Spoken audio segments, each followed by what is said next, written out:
감사하신 하늘아버지, 오늘도 우리에게 귀한 안식일을 허락하시고, 이 안식의 시간에 주님의 말씀으로 하나 되고, 또 주님의 말씀 앞에 복종하는 시간 갖게 하시니 감사합니다. 이제 우리는 이 땅에서 살아가지만 이 땅에 속하지 아니하고, 하늘에 속한 하나님의 백성으로서의 삶을 살아가고 있다는 것을 저희들 고백합니다. 그렇게 말로만 고백할 것이 아니라 참으로 그러한 삶을 하나님의 나라에 합당한, 하나님의 나라의 시민권자에 합당한, 하나님의 자녀에 합당한 삶을 살아갈 수 있도록 주님 지혜와 능력을 공급하여 주시옵소서. 우리의 연약함이 우리를 발목 잡지 않게 하시고, 우리를 그것을 핑계로 숨지 않게 하시며, 우리 날마다 조금씩 더 우리 모든 라포드 성도들 전진하고 또 성장하고 진보하고 성숙해지는 그런 주님의 나라에 합당한 백성으로 살아가게 하여 주시옵소서. 이제 우리는 민수기 15장의 말씀을 살피겠습니다. 오늘의 그 말씀의 의미가 어떤 것인지 다시 아로새기며 우리의 삶을 재정비하는 한 시간 되게 하여 주시옵기를 예수님 이름으로 기도합니다.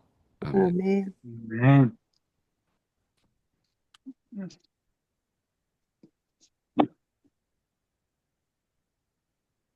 제 15장. 여호와께서 모세에게 말씀하여 이르시되 이스라엘 자손에게 말하여 그들에게 이르라. 너희는 내가 주어 살게 할 땅에 들어가서 여호와께 화제나 번제나 소원을 갚는 제사나 낙헌제나 정한 절기제의 소나 양을 여호와께 향기롭게 드릴 때에 그러한 헌물을 드리는 자는 고운 가루 10분의 1에 기름 4분의 1 흰을 섞어 여호와께 소제로 드릴 것이며, 번제나 다른 제사로 드리는 제물이 어린 양이면 전제로 포도주 4분의 1 흰을 준비할 것이요, 순양이면 소제로 고운 가루 10분의 2에 기름 3분의 1 흰을 섞어 준비하고, 전제로 포도주 3분의 1 흰을 드려 여호와 앞에 향기롭게 할 것이요, 번제로나 소원을 갚는 제사로나 화목제로 수송아지를 예비하여 여호와께 드릴 때에는 소제로 고운 가루 10분의 3 에바에 기름 반 흰을 섞어 그 수송아지와 함께 드리고, 전제로 포도주 반 흰을 드려 여호와 앞에 향기로운 화제를 삼을지니라. 수송아지나 순양이나 어린 순양이나 어린 염소에는 그 마리수마다 위와 같이 행하되 너희가 준비하는 수요를 따라 각기 수요에 맞게 하라.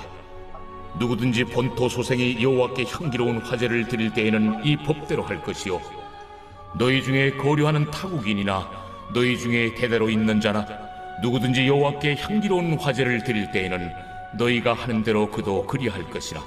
회중 곧 너희에게나 거류하는 타국인에게나 같은 율례이니 너희의 대대로 영원한 율례라. 너희가 어떠한 대로 타국인도 여호와 앞에 그러하리라. 너희에게나 너희 중에 거류하는 타국인에게나 같은 법도 같은 규례이니라. 여호와께서 모세에게 말씀하여 이르시되 이스라엘 자손에게 말하여 이르라.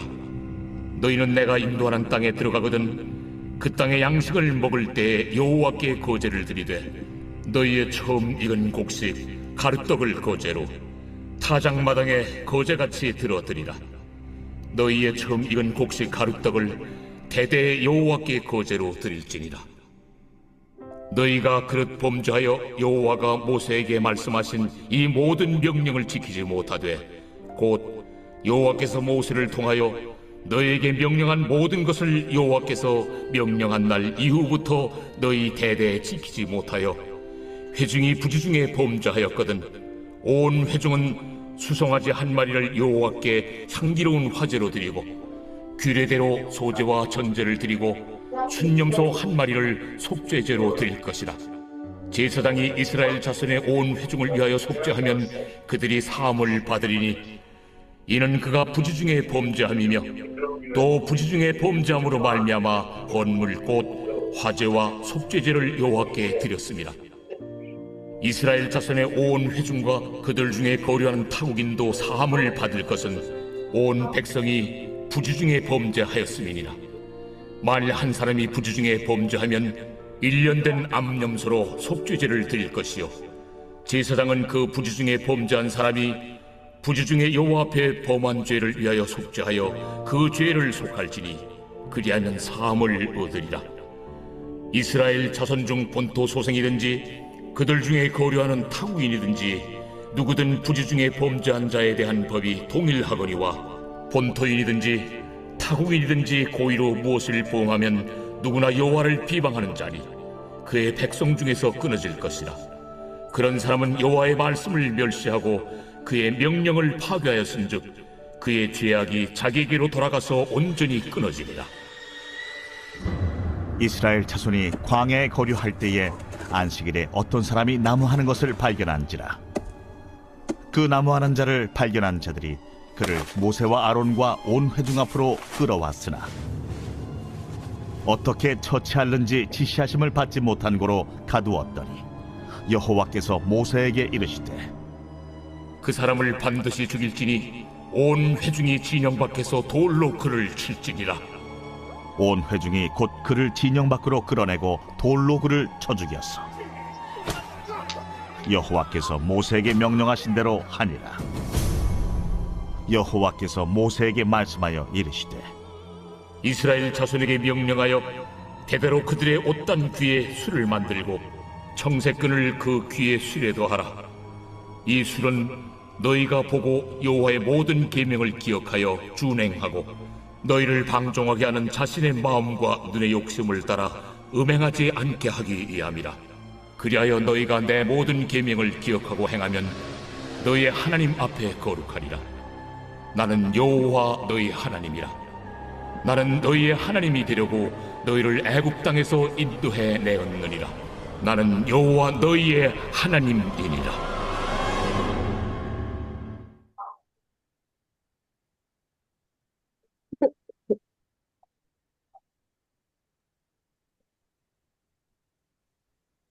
네, 네, 성도 여러분 다시 한번 인사드립니다. 여러분 안녕하십니까? 좋은 네, 안식일입니다. 안녕하세요. 네, 어, 네, 방금 우리가 말씀을 쭉 공동체 성경을 통해서 한번 확인했습니다. 네, 간단하게 지금까지의 일을 좀 복습하고 오늘 민수기 15장 규례 재확인이라는 주제로 말씀을 진행해 보도록 하겠습니다. 어, 음,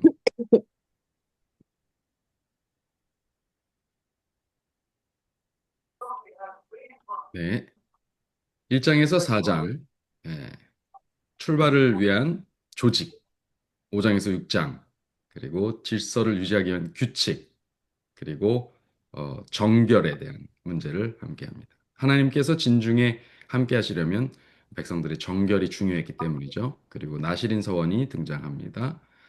또 민수기 6장에는 제사장이 백성들을 축복하는 특별한 기도가 또 담겨 있기도 합니다. 자, 7장에서는 각 지파 지휘관들이 네, 각 지파의 지휘관들이 헌신하는 내용이 나오고요.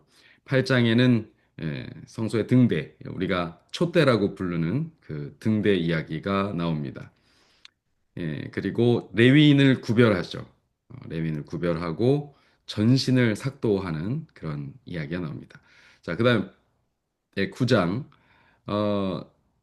에는 출애굽기 12장 이후에 두 번째 유월절 이야기가 나옵니다. 근데 두 번째 유월절을 지키면서 그 유월절 지키는 것이 그 지킬 때에 부정한 상태에 있는 사람은 그 절기를 못 지키니까 한 달 뒤에 다시 대체절로 지키게 하고 그리고 10장에 나팔 부는 의미와 방법에 대해서 그 행군을 출발할 때 신호가 있어야 될 거 아니에요. 나팔로 이제 행군의 신호를 정한 후에 11장 출발을 합니다. 그래서 11장에 출발하기 위해서 9장에 그 6월절을 지킨 것이죠. 그리고 바로 출발하지 않고 한 달을 더 끈 다음에 출발을 하는데 그 이유는 바로 6월절 대체절을 지키기 위함이었다라는 것을 알게 됩니다. 그리고 11장에는 출발하는 이야기뿐만 아니라 그때 이제 70인의 장로를 선발하고 70인의 장로들 중에 두 명이 예, 반항하면서 안 나온 두 명이 있었죠. 원망하면서 그들에게도 예언의 은사가 부어져서 여호수아가 시기한 내용입니다. 12장에는 미리암과 아론이 또그 모세의 처가를 시기하죠. 그런 일이 있었고요. 13장에는 정탐에 대한 이 얘기가 나옵니다. 그리고 14장에는 정탐의 결과로 12명이 갔는데 12명 중에 10명이 악평을 하죠. 그리고 그 악평의 결과로 14장에 온 백성들이 하나님을 원망합니다. 그리고 애굽으로 돌아가자. 이렇게 예, 이야기를 하죠. 그 바람에 40년 방황, 그리고 1세대가 사망하고 어, 저- 못 들어가게 된다는 그런 선고를 받게 되는 데까지가 이제 14장의 이야기입니다. 자, 14장이 그렇게까지 진행이 되는데 15장으로 넘어가자마자 여호와께서 모세를 불러서 뭐라고 말씀하시냐면 이스라엘 자손에게 말하여 그들에게 이르라 너희는 내가 주어 살게 할 땅에 들어가서 네, 이 참 재밌죠. 14장까지 원망해서 못 들어간다고 40년을 돌 것이라고 말해놓고 바로 하나님께서 무슨 얘기를 하세요? 들어가서 살 땅에서의 이야기를 하세요. 어떤 충돌과 모순이 좀 있는 것 같습니다. 그렇죠? 심지어 바로 다음 16장, 다음 시간 주제를 약간 스포하자면은 예, 이 고라당의 반역 이야기란 말입니다. 그러니까 반역과 반역을 앞뒤에 딱 싸고 있는데 그 중간에 가나안 땅에 당연히 들어갈 것에 대한 이야기를 하시는 거죠. 네. 40년의 방황 시간 동안에 1세대가 멸망하는 것은 확실하지만 그보다 또 확실한 것은 2세대 이후 1.5세대, 20세 미만의 1.5세대와 2세대 이후의 사람들, 2세대, 3세대들은 전부 그 40년 기간 후에 어디로 들어간다고요? 가나안에 들어갈 것에 대한 확실한 약속 또한 당연하게 주시는 장면이 아닐 수 없겠습니다. 그래서 이 15장의 내용은 출애굽한 이스라엘 백성 그 세대에게가 아니라 이제 입 가나안 할 40년 후에 가나안 땅에 들어가게 될 1.5세대 혹은 2세대 이후의 백성들에게 주신 말씀이다. 이렇게 이해하고 들으시면 되겠습니다. 자, 그들에게 무슨 말씀을 하시냐면요. 네, 제사의식을 반복하십니다.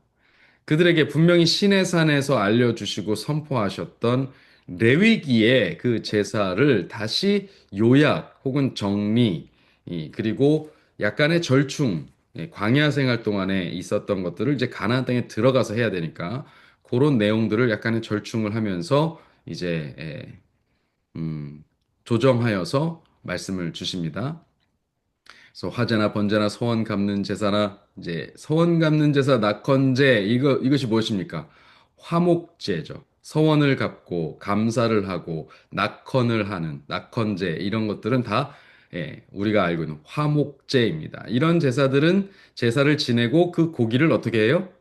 서로 다 나눠 먹어요. 나눠 먹습니다. 그것은 화목제의 특징이죠. 네, 그다음 그래서 그 다음에 절기, 각종 절기들의 제사들 이런 것들을 드리게 될 때의 이야기들을 하고 있는 것이죠. 그래서 민수기 15장의 내용들을 이렇게 쭉 보시면 그 이후의 내용들 1절부터 16절까지의 내용을 보시면 뭐 어떻게 드려라 그리고 일단 14절까지 보시 10절까지 보시면 뭐 어떻게 드려라 속죄 그다음에 번제로 어떻게 드려라 요런 내용들을 기본적인 제사 그런 것들을 확인할 수 있습니다. 거기에 보면 소재, 그러니까 예물별로, 예물의 분량별로, 왜 예물을 드릴 때에 각각의 생활 수준 혹은 드릴 수 있는 형편에 맞게 어린 양, 뭐 혹은 송아지, 순양, 뭐 이렇게 구분이 되지 않습니까? 거기에 맞게 자기가 드릴 수 있는 분량만큼 이제 재물이 이게 정해지면 거기에 맞게 또 소재도 양이 또 많아지고 혹은 적어지고 그다음에 전제, 관제라고도 불리는 붓는 제사입니다. 포도주를 붓는 제사. 음. 그것도 이제 양이 하나씩 다 이렇게 조금씩 조정되는 것을 볼 수 있습니다. 그것은 여러분들이 한번 쭉 읽어 보시면 아, 이렇게 조금씩 조금씩 조정되는구나 하는 것을 대강 아실 수 있습니다. 뭐 구체적으로 막 이거를 암기하고 외우실 필요는 없고요. 예. 그다음 그래서 각기 수요에 맞게 그것을 하되 13절에 보시면 무릇 본토 소생 13절에 보시면 본토 소생이라고 돼 있죠. 이게 뭘까요? 뭘 말하는 걸까요? 본토 소생. 예, 이스라엘 자손입니다. 이스라엘 자손. 12지파들 가운데 소속된 자손입니다. 그러면 본토 소생이 아닌 사람이 있습니까? 네, 14절에 보면 너희 중에 거류하는 타국인, 그래, 너희 중에 대대로 있는 자, 예, 그들도 그렇게 하라. 15절, 15절, 이제 어떻게 되죠? 회중, 곧 너희에게나 거류하는 타국인에게나 이 율례를 다 동일하게 적용한다. 다 같은 율례다. 동일한 율례다. 너희의 대대로 영원한 율례다. 너희가 어떠한 대로 타국인도 그 여호와 앞에 그러하리라. 네. 그러니까 이스라엘 백성과 함께 거주한다면 그 사람이 이스라엘 백성의 본토 소생이든, 다시 말하면 본방이든, 혹은 이방 주인이지만 섞여 와서 어쨌든 같이 거류하려고 하면, 그래서 하나님의 백성 중에 하나로 거주하려고 하면, 그때는 하나님의 백성들에게 하나님의 백성들이 하는 동일한 방법대로 예물을 하고 제사를 드릴 수 있다라는 얘기입니다.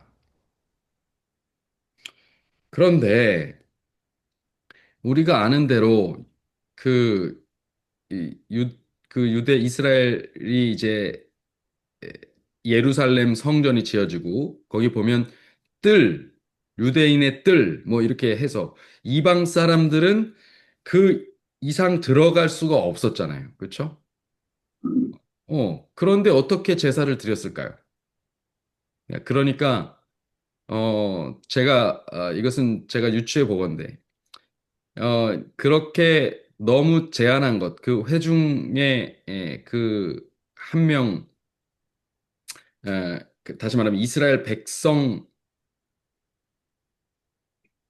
이스라엘 후손인 사람 외에 다른 사람도 역시 제사를 드릴 수 있도록 그렇게 참여하고자 할 때는 그 사람들에게도 그 제사의 기회가 주어졌다라는 것을 우리가 유추해 볼 수 있는 것이죠. 그래서 이후에 이스라엘 백성들이 그것을 더욱 철저하게 제도화하면서 그들이 접근할 수 없도록 이렇게 만들고 더 폐쇄적인, 점점 더 폐쇄적인 방법으로 변해갔다라는 것을 우리가 좀 알 수 있을 것 같습니다. 어, 하나님은 어쨌든 하나님께로 나아오는 자들에 대해서는 그것을 막지 않으시고, 그들이 어떤 방식으로든 하나님께 예배하는 일에 동참할 수 있도록 하셨다라고 하는 것을 우리가 좀 알 수 있는 대목이죠. 그래서 여기 거류하는 타국인에게나 같은 율례다, 이 율례다 할 때의 이 단어는 후카라는 단어입니다. 후카. 이것은 규례와 법도, 이것은 너희에게 영원한 율례라 할 때에 이 영원한 올람이라는 단어하고 같이 쓰이는 것입니다. 예를 들면 제사장직 또 뭐가 있을까요? 어, 예, 절기 뭐 이런 것에 대해서 이것은 너희에게 영원한 율례라 이렇게 할 때에 그 후카라는 단어를 쓰게 됩니다. 그 이후에 16장 6절에 보면 너희 중에 거류하는 타국인에게도 같은 법도 또 같은 규례라고 이렇게 우리의 말로는 이렇게 번역이 됐는데 여기 같은 법도는 토라입니다. 토라 많이 들어보셨죠? 예, 일반적으로 유대인들이 모세 오경의 말씀을 토라라고 말합니다. 그래서 예, 그 토라 율법이죠. 지시, 사항, 교육, 그러니까 가르침, 예, 이런 것들, 그 언약 율법 전체를 일컫는 그것이 바로 이 토라라고 말할 수 있겠죠. 그 다음 같은 규례, 이 밑에 규례는 미시파트입니다. 미시파트는 재판을 하거나 송사를 할 때의 규정집 같은 것들입니다. 그래서 법령 이런 것들이 이제 에, 맞는 거죠. 우리 지금 현대로 말하면 법률 일반적으로 재판을 하기 위한 법률입니다. 옳고 그름을 가르고 해도 되는 일과 하지 말아야 될 일에 대해서 가르고 특별히 이 미시파트라는 용어가 사용될 때 어디에 사용됐었냐면 대제사장의 흉패에 판결의 흉패라는 별칭이 있거든요. 그래서 맞다, 틀리다, 옳다, 그르다, 가라, 가지 말라, 뭐 이런 것들, 그런 것들을 우림과 둠밈으로 이제 그 보석이 반짝거림으로 하나님의 뜻을 이렇게 알려주실 때 그것이 판결의 흉패라고 불리는데 그때 그 판결이라는 단어가 이 미시파트입니다. 그러니까 이것은 법적으로 판결을 내린 심판하는 송사에 대해서 옳고 그름을 가르는 것에 주로 사용되는 그런 단어가 되겠습니다. 자, 그래서 결국 하나님께서는 그 규정을 믿는 자나 믿지 않는 자에게 동일하게 적용하신다라는 것이죠. 실제로 하나님의 법도는 그래서 어, 결국 그것을 어긴 자들은 동일한 형벌을 받는데 하나님의 법을 어긴 죄의 삭은 무엇입니까? 죄의 삭은 사망이에요. 사막. 그래서 모두가 죽어요. 모든 인류가 죽게 되었습니다. 그것은 예외가 없죠. 어느 누구도 예외가 없습니다. 이렇게 하나님께서 정하신 율례와 법도는 믿는 자에게나 믿지 않는 자에게나 동일하게 적용이 됩니다. 예, 그래서 하나님께로 돌아오려는 자들에게 하나님의 법을 가르쳐 주는 것은 너무나도 당연한 일이고 그렇지 못한 하나님을 믿지 않는 자들 역시도 기본적으로는 하나님의 제정하신 법도 안에서 살고 있다는 것을 우리는 알고 있어야 하겠죠. 자, 그다음 그렇게 한 후에 17절부터 21절까지는 예, 이제 초실절에 대한 내용이 나옵니다. 여기 보면 너희가 들어갈 땅에서 역시 나의 인도하는 땅에 들어가거든. 이제 들어간 땅에서 가나안 땅에서 지킬 내용입니다. 그러니까 지금 이 내용을 주시는데 보세요. 14장까지 원망에서 다 죽겠다 그랬어요. 16장에는 다시 고라당의 반역이 일어나요. 그럼에도 불구하고 그 중간에 하나님께서는 당신의 계획을 어떻게 하고 계신 거예요? 차근차근 진행하고 계신 거예요. 그리고 반드시 그렇게 하실 거라고 약속하고 계신 겁니다. 그렇기 때문에 하나님께서 지금 뭐 하시는 거예요? 그 규례를 들어가서 살 땅에 대한 규례를 반복해서 이야기하고 계신 것이죠. 그래서 그들이 마침내 19절에 보면 그들이 그 땅의 양식을 먹게 될 때에 그렇죠? 이제 마침내 그 땅에 들어가서 그 양식 먹을 거. 그게 굉장히 구체적으로 말씀하시는 거예요. 너희들 반드시 이렇게 될 거라는 또한 약속이기도 한 것이죠. 그래서 처음 여호와께 이제 거제를 드려라. 거제. 여러분 어, 첫 열매를 드리는 두 가지 제사가 있어요.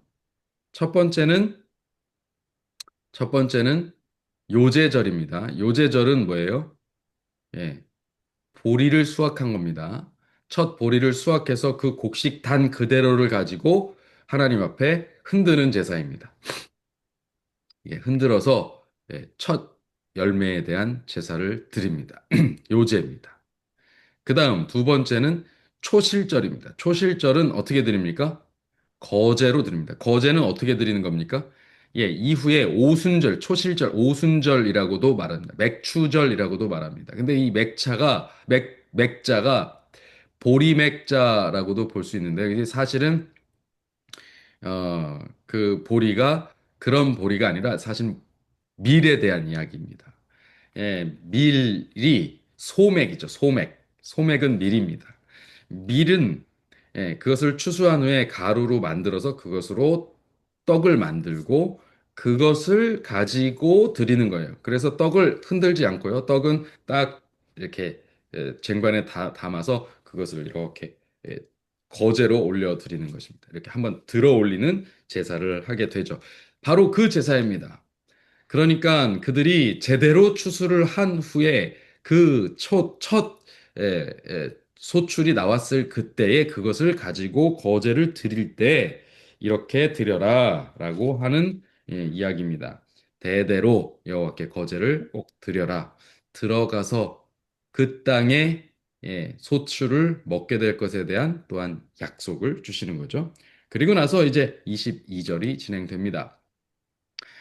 네, 이제 범죄에 대한 속죄제, 의 이야기를 하고 계십니다.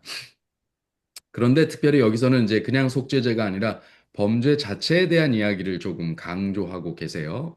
지금부터 잘 보시기 바랍니다.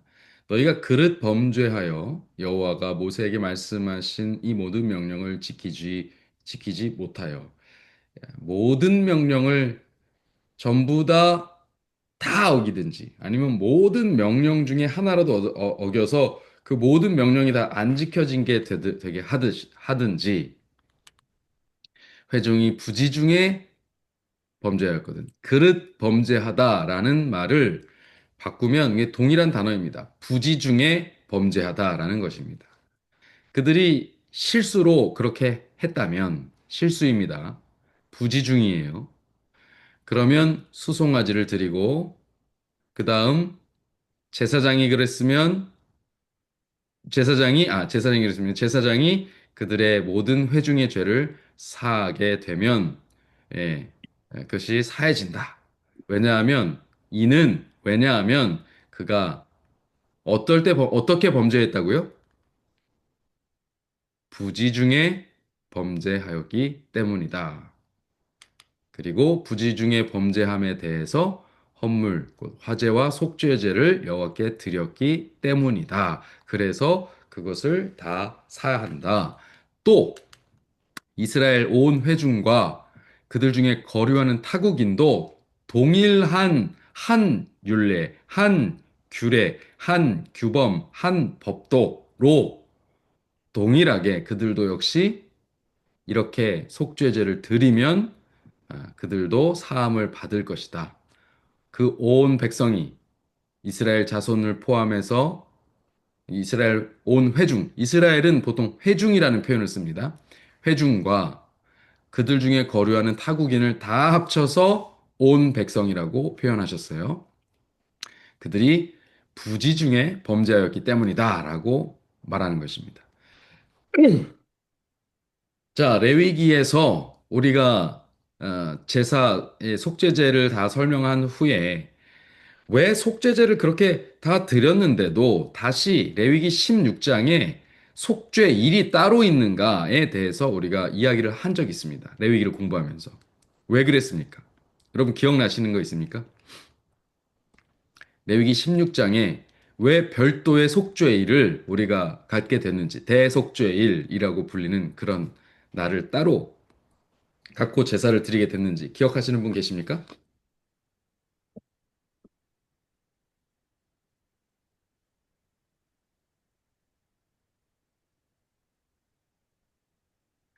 그때 그들이 부지 중에 부지 중에 범죄한 것들은 이미 연중에 속죄제를 드려서 사함을 받을 수가 있었어요.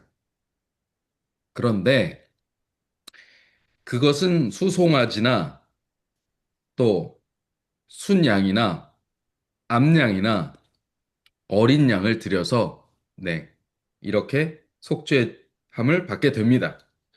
그런데 그렇게 해서 사함을 받을 수 없는 죄가 있었어요.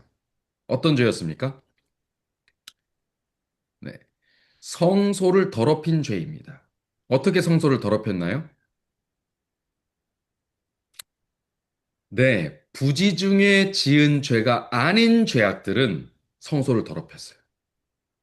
그래서 성소에 정결이 필요한 레위기 16장이 등장하는 것입니다.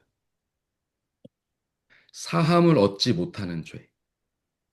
예, 사함을 얻지 못하고 그것이 여호와를 욕되게 하고 여호와의 계획을 회방하고 구속의 경륜과 그리고 그것을 하나님의 뜻을 하나님의 나라의 백성의 어떤 모습을 회방할 만큼 현저한 욕을 보이게 한 그 주변에서 볼 때에 저게 무슨 하나님의 백성이야라고 불리게 만드는 그런 치욕스러운 죄악들, 어, 굉장히 음행이라든지 그런 것들은 여러분 그것은 모르고 부지 중에 지을 수 없는 죄잖아요. 그렇죠?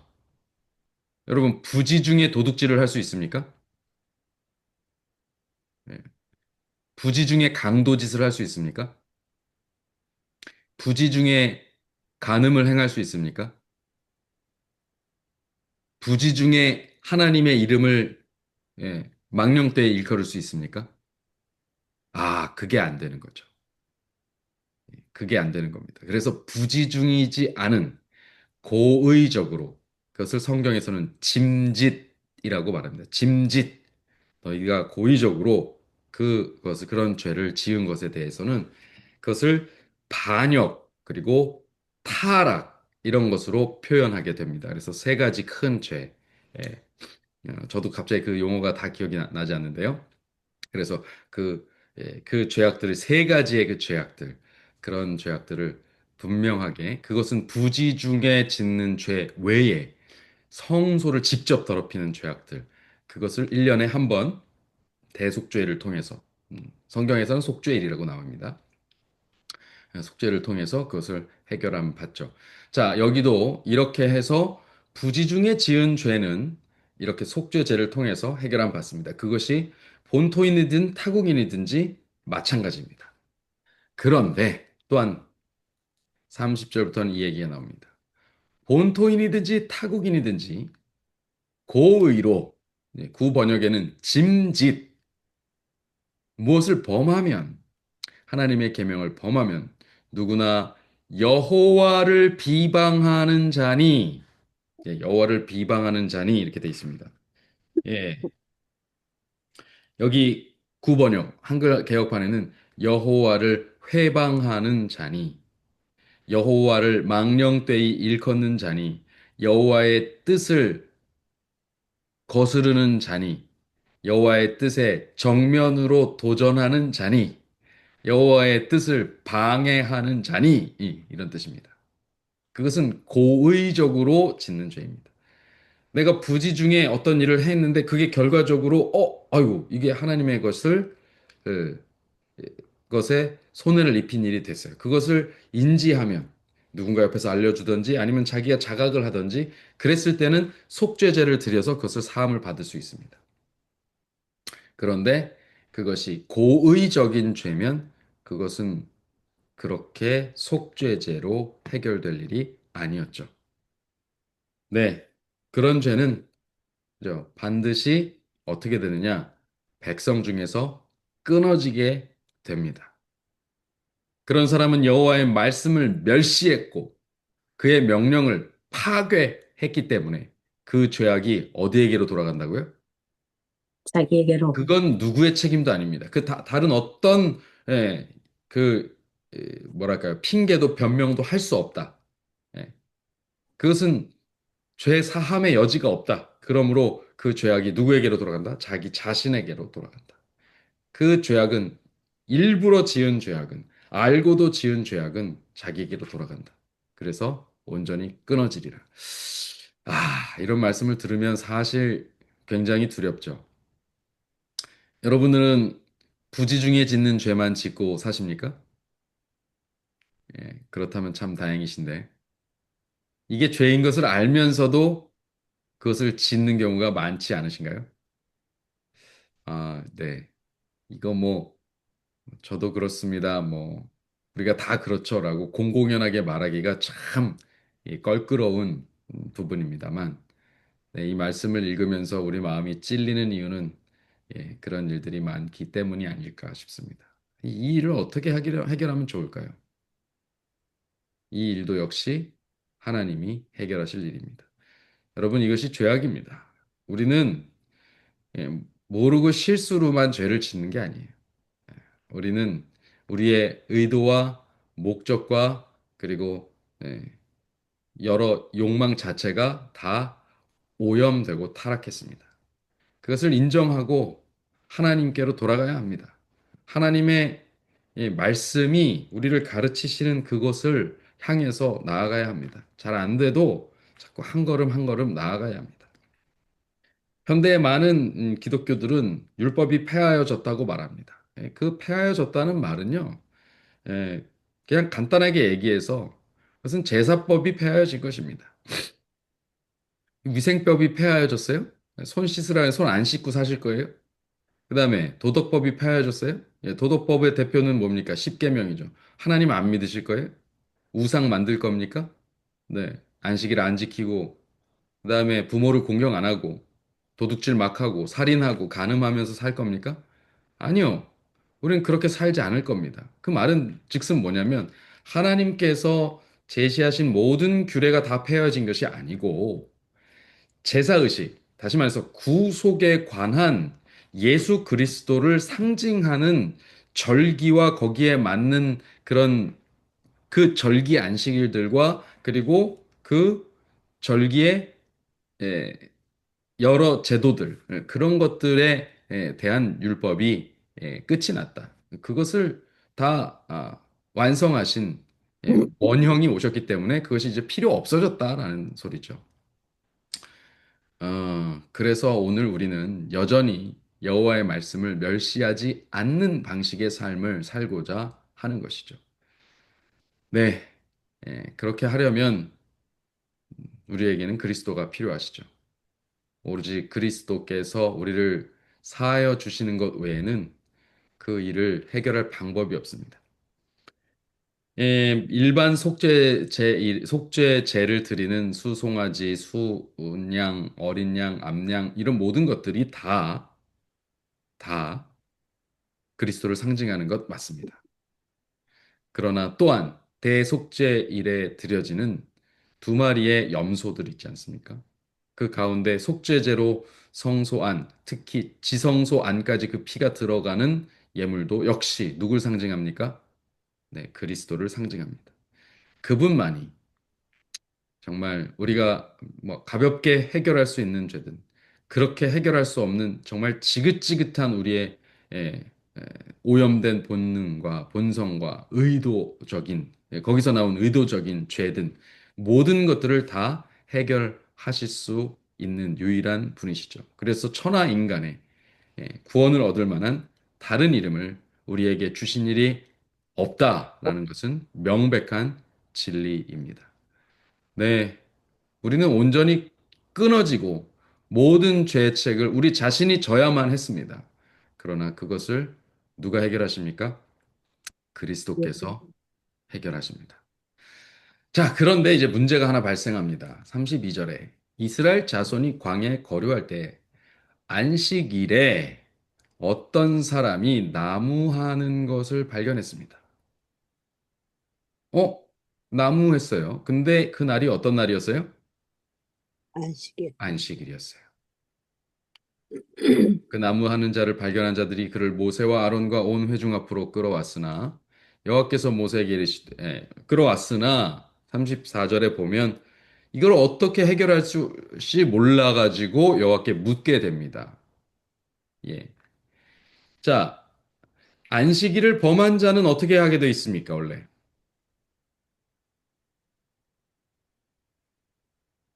안식일을 범한 자는 원래 네, 돌로 쳐서 죽이게 돼 있습니다. 레위기에 이미 규정이 돼 있어요. 예. 출애굽기에도 말을 해놨습니다. 그런데 이 사람들이 왜 데리고 왔을까요? 나무하는 것은 어떻게 하는지 구체적인 이 항목에 따른 처치를 알 수가 없었던 거예요. 그래서 지금 이미, 예, 어, 50부장, 100부장, 1000부장 그 부장제가 있지 않습니까? 그래서 명백한 죄악들은 그냥 알아서 처리를 할 수 있었는데 이 사람이 도대체 나무한 그 사실 자체만으로도 안식일을 범한 게 되는지 안 되는지를 알 수가 없으니 이것이 타고 올라와서 모세에게까지 올라오게 된 거예요. 그래서 모세가 이제 하나님께 여쭙자 여호와께서 이렇게 말씀하십니다. 그 사람을 반드시 죽여라. 온 회중이 진영 밖에서 돌로 그를 쳐라. 이렇게 이야기를 하시게 됩니다. 여러분, 왜 그는 그 돌로 치는 그 형벌을 받을 수밖에 없는 것이었죠? 네, 안식일을 범했기 때문입니다. 근데 안식일을 범한 게 구체적으로 어느 죄에 해당하는 것인가 하는 것이 바로 이 15장의 내용이에요. 지금 어느 말씀을 하고 바로 이 말씀이 이어졌어요? 이 이야기가 등장했어요? 사실 안식일에 그 어떤 죄를 범한 것에 대한 이야기가 딱 그때에 일어난 사건인지는 정확히 알 수 없습니다. 그런데 그 이야기가 거기에 끼어 들어온 거죠. 음. 자, 여호와께서 모세에게 이르시되 그 사람을 반드시 죽여라. 예, 그거 당연한 일인데 왜 이스라엘 백성들이 고민을 했냐? 그것은 예, 그것을 명확하게 그 규정을 정리하지 못한 상태에 있었기 때문이다. 그런데 이 내용에 대해서 하나님께서 확증하시죠. 그 확증하시는 내용이 왜 하필 15장에 들어있을까라는 것입니다. 예, 바로 15장의 그 이야기가 14장과 연결이 되어 있기 때문이 아닌가라는 생각을 하게 되죠. 네. 그래서 그 생각을 하고 있는 중에 제가 우리의 주석과 그리고 엘렌지 와이트의 글을 살펴보니까 명확하게 됐습니다. 우리 SDA 바이블 커멘터리에 보면 광야에서는 사실상 불을 피울 필요가 없었다라고 이야기를 합니다. 기후가 따뜻한 광야에서는 건강을 위해서나 추위 때문에 불을 피울 필요가 없었다. 실제로 하나님께서 더우면 구름 기둥으로 덮으시고 추우면 불 기둥으로 밤에는 불 기둥으로 싹 덮으셨어요. 그래서 항상 그들에게는 적당한 온도가 유지가 되었던 것 같습니다. 그러니까 굳이 안식일에까지 나가서 나무를 할 정도의 상황이 연출될 필요가 없었다는 것이죠. 그럼에도 불구하고 안식일에 불을 피우기 위해서 나무를 땔감을 했다라는 사실은 이 행위가 바로 30절 고의로 여호와를 비방하는 죄에 해당하게 회방하는 죄에 해당하게 되었다라는 것을 어, 묘사하고 있는 것이죠. 그것을 구주와 선지자 409페이지는 이렇게 얘기합니다. 이스라엘 백성이 가나안 땅에 들어가지 못하리라는 여호와의 선고. 어떤 선고가 있어요? 너희 1세대는 갈렙과 여호수아 외에는 결단코 그 땅에 들어가지 못하리라. 결단코 들어가지 못하리라라고 하는 그 말을 듣자 그 사람이 반역의 정신을 일으킵니다. 그래서 백성 중에 한 사람, 그 사람은 가나안 땅에 들어갈 수 없다는 사실에 크게 분노하게 되죠. 아니, 이게 말이 안 되는 게요. 그들이 애굽으로 돌아가자 했잖아요. 자기들이 원하는 대로 하라 이겁니다. 그래, 그러면 가나안 땅에 못 들어간다. 니네 애굽으로 간다고 했지? 오케이, 그럼 가나안 땅에 못 들어간다. 이렇게 말씀하시자, 우씨, 가나안 땅엔 못 들어간다고? 그러면서 또 반항의 정신을 일으켰대요. 아니, 애초에 애굽에 가겠다고 반항을 하지 말던지. 그러니까, 그러면 오케이, 니네 안 간다고 했지. 그러면 너네는 가지 않고, 너네가 아닌, 너네가 못 들어가겠다고 한 그들은 내가 들어가게 해주고, 너네는 안 들어가기로 했으니까, 그럼 너네는 가지 마. 이렇게 했더니, 거기에 대해서 반항한 거예요. 그리고 하나님의 율법에 대한 자신의 반항심을 나타내기로 뭐하고? 결심하고. 결심하고 고의적으로, 의도적으로, 외람되게, 참람되게 아주 어, 짐짓 안식일에 나무를 하러 나아갔다. 야, 부조화 선지자의 글이 참 영감의 글이지 않습니까? 이것을 이렇게 그려놨어요. 네. 음, 그냥 어떤 분들이 이 믿음 생활을 잘 하다가, 예, 하나님께서 왜 내가 그렇게 빌었는데도 내 기도 응답을 안 하시고 내가 원하는 대로 안 해주시지? 이렇게 해갖고 이제 서운했나 봐요. 나 이제 교회 안 나가. 나 이제 하나님 안 믿어. 그랬어요. 그럼 어떻게 됩니까? 하나님이 어떻게 하세요? 물론 자비를 베푸실 수 있죠. 그러나 끝까지 반역하고 거역하면, 그리고 끝까지 하나님을 떠나겠다고 그렇게 반항하면 하나님께서 붙잡지 않으십니다. 오케이? 그래. 그러면 너는 더 이상 내 구원의 바운더리 안에 들어오기를 원하지 않는다는 것으로 알겠어. 이렇게 되는 거죠. 그럼 그 결과가 뭐예요? 멸망이죠. 오케이? 그러면 너는 내 구원 밖에 있어. 이 말은 동시에 뭐예요? 너는 이제 구원받지 못해. 근데 자기가 원한 거잖아요. 자기가 떠난 거잖아요. 그런데 그것에 대해서 또 어떻게 돼요? 다시 또 반항해요. 떠나지도 않고 이스라엘 백성 중에서 단물은 빨아먹고 있으면서. 그렇죠? 이 사람 지금 뭐 하고 있어요? 이날 아침에 뭐 먹고 나가서 나무했을까요? 만날. 예, 금요일 저녁에 걷어놨던 만나 먹고 나가서 나무한 거예요. 네. 그날도 날씨가 맑았으면 뭐가 덮고 있었겠어요? 구름 기둥. 구름 기둥이 덮고 있었겠죠. 구름 기둥 덮고 있는 그, 그 안에서 나가가지고 나무한 거예요. 네. 참 이상한 일입니다. 여러분, 인간이 참 이렇습니다. 사람이 이래요. 하나님 뜻대로 살아보겠다고 하다가 그게 자기 맘대로, 이게 하나님 뜻대로 산다고 고백하지만 실제로 하나님 뜻대로 살려고 한 게 아니었던 거예요. 그 본심은 뭐냐면 하나님께 내가 이만큼 헌신하고 헌금하고 기도했으면, 내가 이렇게 한다고 말했으면 하나님께서 나를 봐주시겠지. 내가 어떤 행동을 해도.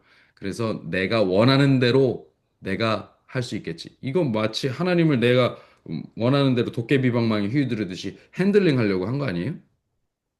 하나님의 구속이 그렇게 이루어지는 건가요? 아니요. 하나님의 구속이 만약 우리의 원대로 이루어졌으면 우리에게는 영 희망이 없습니다. 절대 구원이 없었을 거예요. 그러니까 하나님 뜻대로 되니까 지금 그나마 우리에게 구원이 있는 건데 그걸 인정할 수 없어요. 그리고 눈에 보기에 지금 내가 손해 보는 것 같고 다른 사람하고 이렇게 비교했을 때 내가 복을 덜 받는 것 같고 나는 뭔가 내가 하려는 일마다 다 안 되는 것 같고, 예. 남의 잔디밭이 더 파래 보이고 남의 떡이 더 커 보이고 막 나 그냥 시기가 나고 질투가 나고 막 내가 견딜 수가 없어요. 분노가 치솟아서. 누구에 대한 원망입니까? 하나님의 뜻에 대한 원망이에요. 네, 참 간사하죠. 하나님께서 이제까지 베푸신 응답. 어떤 것은 응답으로 응답하시고 어떤 것은 무응답으로 응답하셨을 텐데 그것이 나에게 결국은 가장 좋은 길이었을 텐데 내가 나의 오염된 정욕과 그리고 옳지 않은 열망들을 교정하시고 수정하시는 길이었을 텐데 그것에 대한 것은 전혀 인정하지 못한 채로 불순종의 마음을 키우는 것이죠. 그렇게 반항심을 나타내기로 결심하고 안식일에 일을 하러 나간 것입니다. 다 알면서 짐짓 그렇게 하고 있는 것이죠. 너무나도 안타까운 일이 아닐 수 없습니다. 네, 에, 그는 결국 돌로 침을 당하여 죽게 됩니다. 돌로 친다는 것은 손도 안 대는 것이에요. 예, 그것을 이스라엘 회중으로 오염되지 않게 하시려는 그런 형벌입니다. 돌로 치는 것은 그냥 잔인한 형벌 이게 아니고요. 아예 이스라엘 백성들에게 그 모습을 접촉도 하지 않고 오염도 되지 않게 하는 형벌 방식이었던 것이죠. 예, 아주 저주를 받은 자에 대한 하나님의 형벌이었습니다. 네, 그리고 나서 38절부터는 이런 내용이 나옵니다. 이스라엘 자손에게 명령하여 대대로 그들의 옷단 귀에 술을 만들고 청색 끈을 그 귀의 술에 더하라. 네, 옷단 끝에다가 그것을 다르라고 하는 것입니다. 그래서 이 술은 너희가 보고 여호와의 모든 계명을 기억하고 준행하고 너희를 방종하게 하는 자신의 마음과 눈의 욕심을 따라 음행하지 않게 하기 위함이라. 자, 유대인들의 특징이 있어요. 유대인들이 가지고 있는 특징. 유대인들은 뭘 하고 다니냐면요. 이마하고 손목에 경문을 달고 다닙니다. 경문. 예, 뭡니까? 쉐마. 예, 쉐마. 그거를 문구를 써가지고 손목에 이렇게 끈으로 매고 있고요. 손목 팔찌로 매고 있고요. 그 다음에 어떻게 합니까? 여기 이마에 이렇게 달고 있습니다. 그렇게 하고 그 다음에 문. 문에 이렇게 보면 문 옆에 이렇게 기둥에 달아 놓습니다.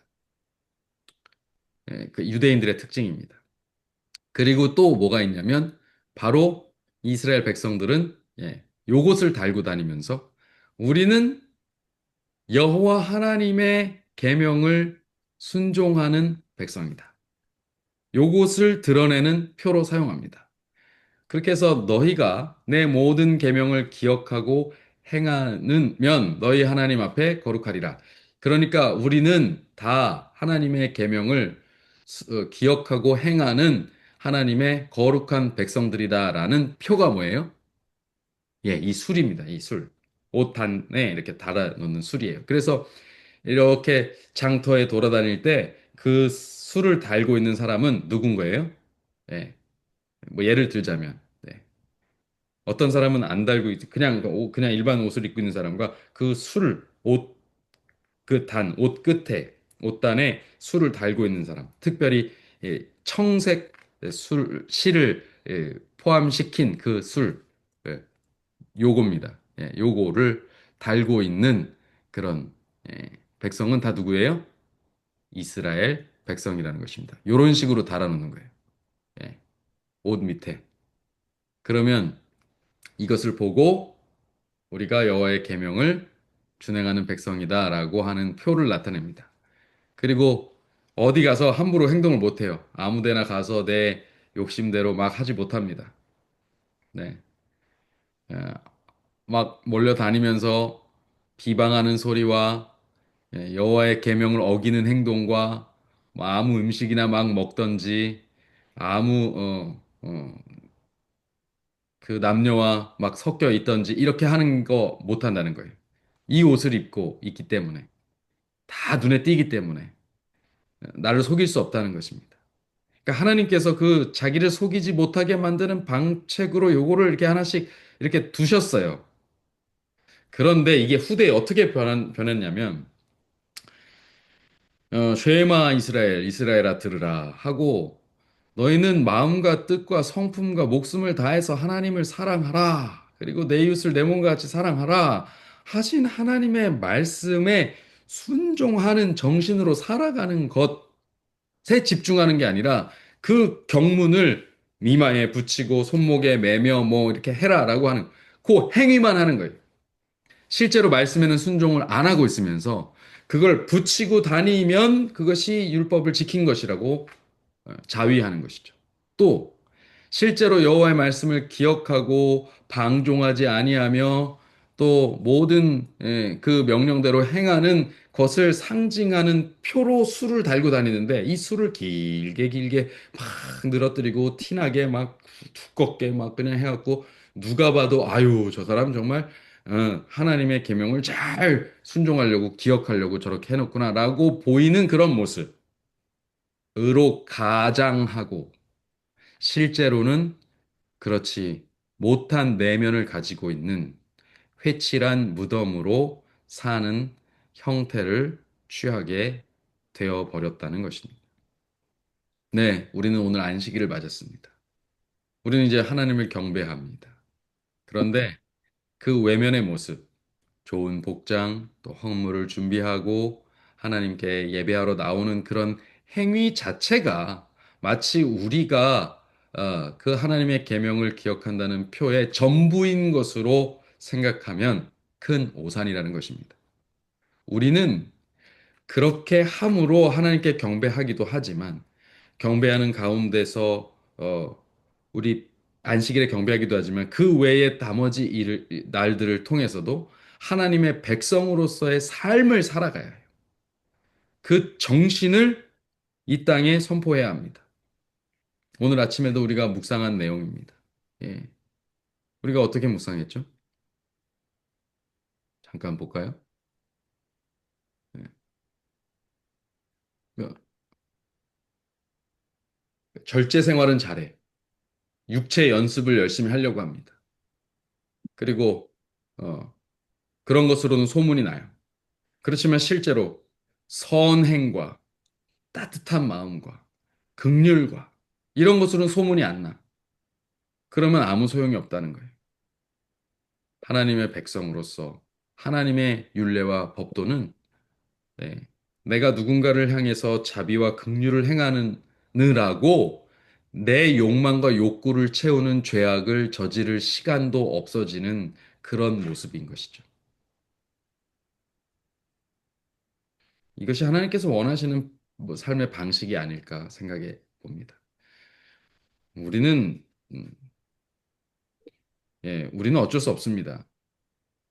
그렇게 선을 행하지 않으면 그 시간에 우리는 악을 행할 수밖에 없어요. 그래서 하나님은 우리가 술을 달고 다니면서라도 자꾸 의식하면서 서로의 술을 쳐다보면서 아이고 나도 이스라엘 백성이니까 하나님의 백성 하나님 율례를 기억하고 해야지. 그렇게 자꾸 경계와 교훈이 되도록 만드셨던 것입니다. 가나안 땅에 들어가 살 백성들. 이제 출애굽 땅에서 저물어 갈 백성들 말고 진짜 가나안 땅에 들어갈 백성이라면 바로 이 내용을 인정해야 하는 것이죠. 나는 여호와 너의 하나님이라. 나는 너희의 하나님이 되려고 너희를 애굽 땅에서 인도해 내었느니라. 우리 다 같이 읽을까요? 시작. 나는 여호와 너희의 너의 하나님이라. 하나님이니라. 나는 참으로 너의 하나님께서 하나님. 우리의 하나님이 되시기를 그런 그 하나님을 우리의 하나님으로 모신 삶을 사는 참 이스라엘 백성, 참 남은 자손, 참 재림 성도, 참 하나님의 자녀로 살아가게 되시기를 간절히 바랍니다. 아멘. 네, 오늘 말씀은 여기까지 하겠습니다. 우리 시간이 많이 지나서 우리 주 이참이 1절만 듣고 기도하겠습니다.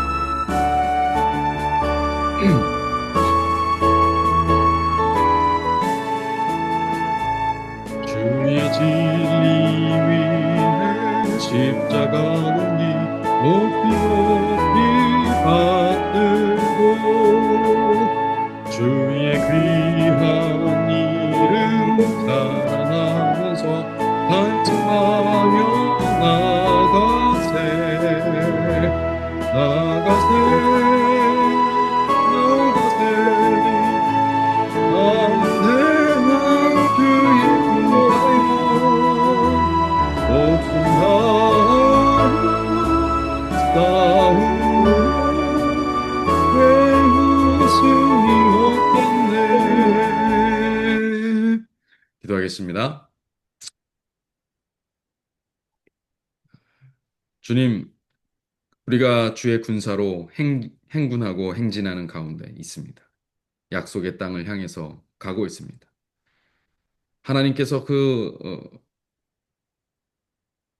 당신의 구속의 경륜과 계획을 우리에게 적용하시고 우리를 이끌고 가시는 그 모든 과정으로 그것을 이루고 계신데 저희들은 그 하나하나의 일들을 의심하고 불안해하고 하나님의 약속과 명령을 신뢰하지 못하는 그래서 우리 속에 있는 여러 풍속과 또 가치관과 여러 지식과 사상들을 의지하고 그것에 기반한 예, 그런 주장과 고집을 부리며 하나님께 반역하고 원망하고 또 하나님의 계획을 이름을 회방하는 삶을 살아오지는 않았는지 돌아보게 됩니다. 주님, 이 시간 그러한 모든 우리의 과오들, 그러한 모든 우리의 허물들을 주 앞에 내려놓고 이제 다시 그런 우리 조상의 과오, 우리 과거의 과오들을 번복하지 않을 수 있도록 주님, 예, 주님 앞에 그 모든 것들을 내려놓고 죄 사함을 요청드리오니 주여 우리가 다시는 그러한 일에 빠지지 않도록 우리의 영을 새롭게 하여 주시옵소서. 짐짓, 고의로, 일부러, 어, 반항심으로 그러한 죄악들을 저지르는 그런 일들을 이제 다시는 하지 않기를 간절히 원하며 그래서 오직 주의 진리의 군기를 높이 올리고 하나님의 명령과 지시에 따라서 그 길이 돌아가는 길처럼 보이고 그 길이 험난한 길처럼 보일지라도 하나님의 명령과 약속이 있는 그 길로 담대히 전진하며 나아갈 수 있는 우리 믿음의 군사들 되게 하여 주시옵소서. 아멘. 오늘도 그러한 용기와 그러한 확신의 말씀을 주심에 감사드리오며 예수 그리스도 이름으로 축원하옵나이다. 아멘.